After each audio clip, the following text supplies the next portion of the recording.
సిద్ధం అనే ఒక టైటిల్ తో రాజకీయ ప్రకంపనలు కనబడుతుంది. ఒక వాతావరణం మొత్తం కార్యకర్తలతో వైఎస్ఆర్ కాంగ్రెస్ పార్టీ కార్యకర్తలందరికీ కూడా రోమాలు నిక్కబొడుచుకుంటా ఉన్నాయి. మా ఒక్కళ్ళది ఆగట్లా. తెలుగుదేశం పార్టీ, జనసేన పార్టీ వాళ్ళ పార్టీ వాళ్ళకి అందరికీ కూడా కడుపు రగిలిపోతూ ఉంది ఈ టైటిల్తో. ఎందుకంటే ఈ వాయిస్ అనేది ఈ టైటిల్ మనం పెట్టుకున్నది కాదు, ప్రజల దగ్గర నుంచి వచ్చిన ఒక భావంలోంచి వచ్చిన మాట. ఎందుచేతనంటే పేద బడుగు బలహీన వర్గాలు ఎప్పుడు కూడా ఈ రకమైన సంక్షేమ కార్యక్రమాలు చూడని సందర్భాలు ఇప్పుడు దాకా ఎప్పుడు కూడా చూడలే. ఒక వాలంటీర్ రావడం ఏంటి, ఇంటికి తీసుకొచ్చి సంక్షేమ కార్యక్రమాలు ఇవ్వడం ఏంటి, ఒక వాలంటీర్ ఇంటికి రావడం ఏంటి, ఫస్ట్ తారీఖున జీతాలైనా అటు ఇటు లేట్ అయితే అవ్వచ్చు గాక, పెన్షన్ అవ్వా తాతలు ఆ 3000 గురించి నెల రోజుల పాటు ఎదురు చూస్తూ ఉంటారు. జగన్మోహన్ రెడ్డి గారు మనసున్న మహారాజు కాబట్టి పొద్దున్నే గుడ్ మార్నింగ్ చెప్పి ఆ వాలంటీర్ ఆ 3000 రూపాయలు ఆ అవ్వ చేతిలోనూ ఆ తాత చేతిలోనూ మరి పెడతా ఉన్నారు. గతంలో పెట్టల్లా రాలిపోయేవారు, లైన్లో నుంచోలేక పొద్దున్నుంచి సాయంత్రం దాకా నుంచి నీ క్యారేజీలు పట్టుకుని వెళ్ళి ఈ పరిస్థితులు గతంలో. ఇవాళ వాస్తవంలో జగనన్న ఈ రకమైన కార్యక్రమాలు అందిస్తూ ఉన్నారు. మరి ప్రజలందరూ కూడా సిద్ధంగా ఉన్నాము. మీరు ఇప్పుడు దాకా బటన్ మా గురించి నొక్కారు, మేమందరం కూడా కోట్ల మంది ప్రజలు మీ గురించి ఫ్యాన్ గుర్తుపైన బటన్ నొక్కడానికి మేమందరం కూడా సిద్ధంగా ఉన్నామని ప్రజల దగ్గర నుంచి వచ్చిన మాటలు ఇవన్నీ కూడా. ఈ రాజకీయ పార్టీలు ఏదైతే తెలుగుదేశం పార్టీ, జనసేన పార్టీ, వీళ్ళందరూ కూడా ఒక్కసారి ఆలోచన చేయాలి. మీరు ఏం మంచి చేశారు ప్రజలకి? మీరు ఓట్లు అడగడానికి నైతికత ఉందా అని ఇవాళ మేము ప్రశ్నిస్తా ఉన్నాం. ఏం మంచి చేశారు? మీరు 14లో అనుభవజ్ఞుడైన చంద్రబాబు నాయుడు గారిని భావించి ప్రజలు ఓట్లేస్తే మీరు 5 సంవత్సరాలు ఏం చేశారు? డ్వాక్రా రుణమాఫీ చేస్తా అన్నారు, చేయలేదు. రైతు రుణమాఫీ చేస్తా అన్నారు, చేయలేదు. బాబు జాబ్ రావాలంటే బాబు రావాలన్నారు, మరి బాబు వచ్చాడు కానీ ఎవరికి జాబులు రాలా, నిరుద్యోగ భృతి రాలా. మరి అన్నీ కూడా పచ్చి మోసాలు, అబద్ధాలు మరి చెప్పి 2014 నుంచి 19 దాకా కాలయాపన చేసి డబ్బులు సంపాదించుకుని సూట్ కేసులతో పెట్టుకుని ఇంట్లో ఈ కార్యక్రమాలు జరిగినాయి. మరి ఇవాళ ఈ 4.5 సంవత్సరాల్లో ముఖ్యమంత్రి గారు చాలా గొప్ప పరిపాలన రాష్ట్ర ప్రజలకు అందించారు. ఇప్పుడు ఎక్కడైతే రాజు బలవంతుడవుతాడో శత్రువులందరూ కూడా ఏకమవుతారు. ఇవాళ ఆంధ్రప్రదేశ్ రాష్ట్రంలో జగనన్న బలవంతుడు కాబట్టి శత్రువులందరూ ఏకమవుతా ఉన్నారు.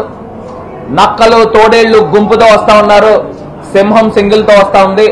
సో ఖచ్చితంగా రేపు జరగబోయే సార్వత్రిక ఎన్నికల్లో జగన్మోహన్ రెడ్డి గారు థంపింగ్ మెజారిటీతో మళ్లీ ఆంధ్రప్రదేశ్ రాష్ట్ర ముఖ్యమంత్రిగా 2024లో కూడా మరొక్కసారి ప్రమాణ స్వీకారం చేయబోతున్నారని కూడా ఈ సందర్భంగా తెలియపరుస్తూ, మేమందరం కూడా వేల సంఖ్యలో రాజమహేంద్రవరం నుంచి ఏలూరు సభకి తరలి వెళ్లబోతా ఉన్నాము.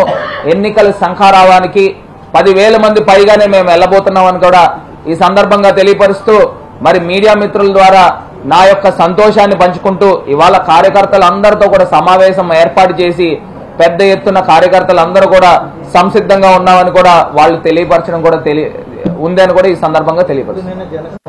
ఇప్పుడు నేను ఒక్కటే అంశం చెప్తున్నానండి, నిన్న కూడా కొన్ని మీడియాతో మాట్లాడుతూ కూడా చెప్పా. తెలుగుదేశం పార్టీ, జనసేన పొత్తులో ఉన్నాయని వాళ్ళు చెప్పుకుంటున్నారు. ఇప్పుడు ఈ పవన్ కళ్యాణ్ గారు ఏం చెప్తున్నారంటే తెలుగుదేశం పార్టీ మిత్రధర్మం పాటించలేదు, వాళ్ళు పొత్తులో ఉండి మాకు చెప్పకుండా టికెట్లు అనౌన్స్ చేయడం ఏంటి, మిత్రధర్మం పాటించలేదు కాబట్టి మేము ఎత్తుకు పై ఎత్తు కింద మేము ఒక 2 సీట్లు మేము అనౌన్స్ చేస్తున్నాము అని పవన్ కళ్యాణ్ గారు అనౌన్స్ చేస్తూ కార్యకర్తలందరికీ కూడా క్షమాపణ చెప్పాడు. ఇదేమి చిన్న విషయం కాదు. ఒక పార్టీ అధ్యక్షుడు కార్యకర్తలకు క్షమాపణ చెప్పడం అంటే చాలా పెద్ద అంశంగా పరిగణించాలి. ఇంకొకటి, మరి ఇదే పవన్ కళ్యాణ్ గారిని నేను ఒకటే అడుగుతా ఉన్నా. ఇప్పుడు గతంలో బీజేపీతో ఈయన పొత్తులో ఉన్నారు Janasena party. Rajahmundry central jail దగ్గర బీజేపీని మీరు ఒప్పించే లేకపోతే బీజేపీతో మీరు తెగదెంపులు చేసుకుని మీరు చంద్రబాబు నాయుడు గారు తెలుగుదేశం పార్టీతో మీరు పొత్తులోకి వచ్చారా? మరి అక్కడ మీరేం మిత్రధర్మం పాటించారని అడుగుతున్నా. అంటే ఒక రాజకీయ పార్టీగా మా అభిప్రాయం మేము చెప్తా ఉన్నాం. మీ పార్టీలతో మాకేం సంబంధం లేదు. కాకపోతే అక్కడ మీకు మిత్రధర్మం లేదు, మీరు ఇక్కడ మిత్రధర్మం గురించి మాట్లాడుతూ ఉన్నారు.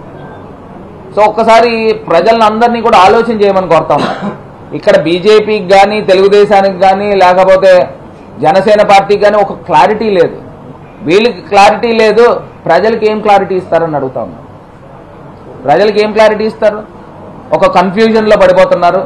ఈ చంద్రబాబు నాయుడు గారు, ఈ లోకేష్ అనే సుపుత్రుడు ఏం చెప్పాడనంటే, రేపు మా ముఖ్యమంత్రి అభ్యర్థి అన్డౌటెడ్లీ చంద్రబాబు నాయుడే అని డైరెక్ట్గా డెలిబరేట్గా చెప్పాడు. మరి పవన్ కళ్యాణ్ గారు ఏమంటున్నారు? దానికి సమాధానం ఆయన ఖండించారా? లేదు, నేను పెద్దగా పట్టించుకోవట్లేదని అంటున్నాడు. అంటే ఇప్పుడు అసలు జనసేన పార్టీకి ఎందుకు ఓట్లు వేయాలంటే, తెలుగుదేశానికి ఎందుకు ఓట్లు వేయాలి? ఇప్పుడు వీళ్ళు మిత్రధర్మంలో ఉంటూనే వాళ్ళు ఏం చెప్తా ఉన్నారు అని అంటే, పోనీ డిప్యూటీ సీఎం అయినా మీ అభ్యర్థి కింద నా పవన్ కళ్యాణ్ గారిని ప్రకటిస్తారని అంటే తెలుగుదేశం పాలిట్ బ్యూరోలో నిర్ణయించాలంట. అంటే మరి ఈ పవన్ కళ్యాణ్ గారి పార్టీ ఏంటి, ఒక పప్పెట్ షోనా అని అడుగుతా ఉన్నా? ఒక తోలుబొమ్మలు ఆడిచ్చేదానికి వచ్చారా అని అడుగుతా ఉన్నా? ఇది ఒక్కసారి ప్రజల్ని ఒకసారి ఆలోచన చేయమని కోరుతా ఉన్నా.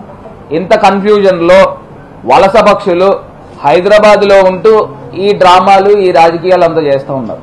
మన రాష్ట్రంలో ఉండట్లా, చంద్రబాబు నాయుడు గారు మన రాష్ట్రంలో ఉండట్లా, పవన్ కళ్యాణ్ గారు మన రాష్ట్రంలో ఉండట్లా, లోకేష్ మన రాష్ట్రంలో ఉండట్లా, ఈ పురంధరేశ్వరి గారు మన రాష్ట్రంలో ఉండట్లా.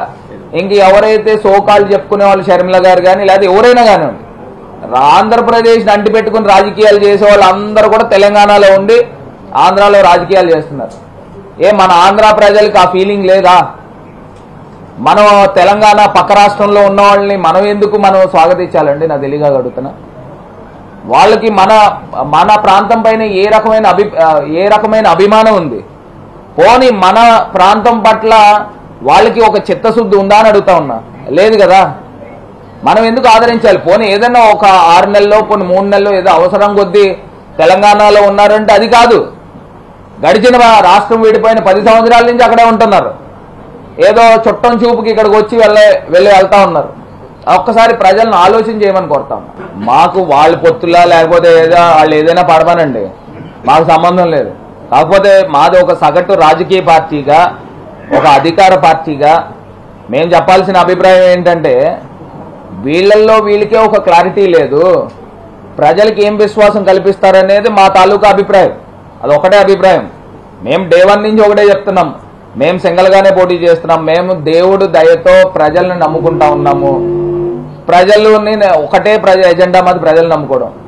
ఈ చంద్రబాబు నాయుడు గారు సొంత పుత్రుడిపైన నమ్మకం లేక దత్తపుత్రుడిని నమ్ముకుంటా ఉన్నాడు, లేకపోతే వాళ్ళ వదిన గారిని నమ్ముకుంటా ఉన్నాడు, లేకపోతే ఆ సిపిఐ సిపిఎం వీళ్ళందరినీ నమ్ముకుంటా ఉన్నాడు. అందుకు తప్పితే మాకు ఏ రకమైన ఇది కూడా లేదు. మేము గత ఎన్నికల్లో 50% ఓట్ షేర్తో సింగిల్ లార్జెస్ట్ పార్టీ. ఇప్పుడు దాకా రాష్ట్ర చరిత్రలో అంత పెద్ద మెజారిటీ వచ్చిన పార్టీ లేదు. అదే స్థాయిలో ప్రజలకు అందరికీ కూడా సంక్షేమం అదే స్థాయిలో అందించాము. ఖచ్చితంగా రాబోయే రోజుల్లో కూడా ప్రజలు ఆశీర్వదిస్తారని కోరుకుంటున్నాం.